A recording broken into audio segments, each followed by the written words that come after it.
একটু রিফ্রেশমেন্ট দরকার। আর রিফ্রেশমেন্ট মানে গান। এই গান ছাত্ররা আমার খুব ভালো গায়, ফেসবুকে অনেক সময় দেখেছি ওই গান শুনে আমি মনিটর মাঝে মাঝে আমিও চেষ্টা করি মোহাম্মদ রফির কিছু হতে পারে। মোহাম্মদ রফি না হলে সাব্বির রহমানের মতো কিছু হতে পারে, তাকে অনুপ্রাণিত একখানা গান গাওয়ার জন্য।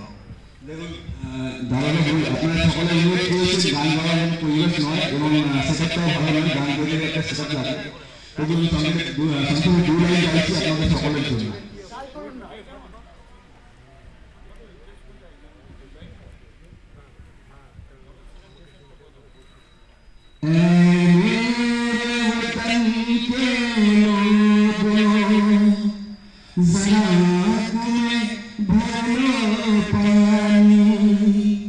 जो शहीद हुए हैं उनकी ज़ियारत करो कुर्बानी, तुम भूल जाओ लेकिन जो है अमर बलिदानी, जो शहीद हुए हैं उनकी ज़ियारत करो कुर्बानी।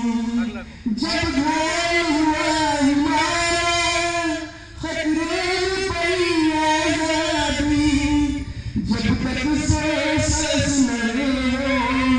जब तक सांस लड़े तुम अपनी लाश बुझा दी, तुम भूल न जाओ उनको, है ये ऐसी कहानी, जो शहीद हुए हैं उनकी